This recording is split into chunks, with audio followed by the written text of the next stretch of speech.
Another thing we need to know is that jinns work in gangs. Jinns are the mafia. So the magician approaches the godfather, the don.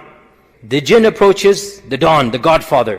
And the godfather sends its minions. Generally not the one that is approached isn't the one that will go and do the sending. It's the worker class of the jinn. They're the ones that are sent. Because the godfather jinn has an entire mafia under his disposal. Thousands and thousands of jinn. And you just send the jinn, so that jinn will then be persistent for years, decades, and live in your house, cause issues.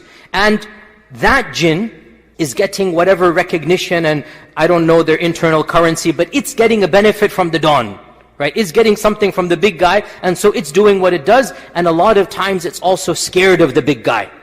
A lot of times it's terrified of the big guy. Once I was doing ruqyah, I said to the jinn, after a long time, why are you still here? Just leave. And the jinn said, I can't leave. I said, why? Just leave. And the jinn said, I'm scared. If I go, then he will kill me. Who is going to kill you? The one who put me here. The one who brought me here, meaning the head jinn, whatever the don would be. I'm scared he's going to kill me, he's going to hurt me, so I have to stay here. So internally, they're doing whatever they can, and they're getting it done. So bottom line, sihr is merely the intersection of the world of men and the world of jinn. Once you understand the reality of this world, you should not be scared of it in the slightest. It is a nuisance, it is an irritation, but it's not something that brings about supernatural fear. Also, realize this, that the jinn is absolutely terrified of Allah and the name of Allah and the dhikr of Allah and the speech of Allah. The jinn is terrified, and that is why if ever in your life you feel the presence of a jinn, you see something supernatural,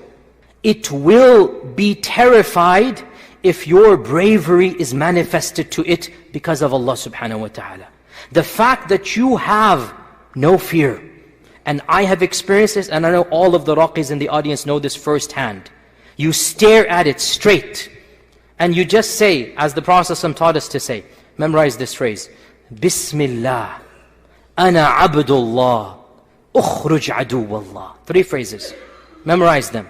Bismillah, in the name of Allah.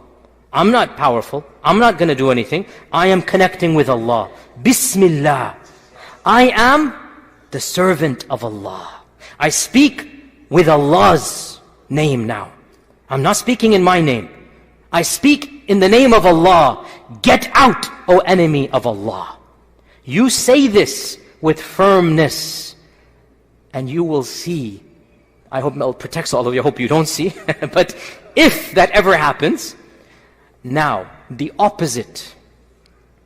And I understand it's a bit terrifying, but put yourself now in the psychology of the jinn. If you start wailing, screaming, cowering, what have you done, brothers and sisters? What have you done to the psychology of the jinn? Empowered it. Empowered it. That's exactly what it wants to see. You groveling in the corner, terrified. That's what gives it the power. And that's why hadith in Abu Dawood, our Prophet ﷺ said, there was a man who was on his camel, and the camel for no reason reared backward and was about to throw the man off. And the man said, La'natullahi ala shaitan. Allah's curse be on shaitan. The Prophet said, don't say that.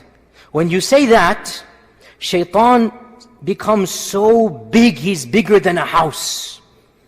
Because you have mentioned him as the cause of your animal rearing upwards. Rather, listen to this, say Bismillah, and shaitan will shrink until he's smaller than an ant.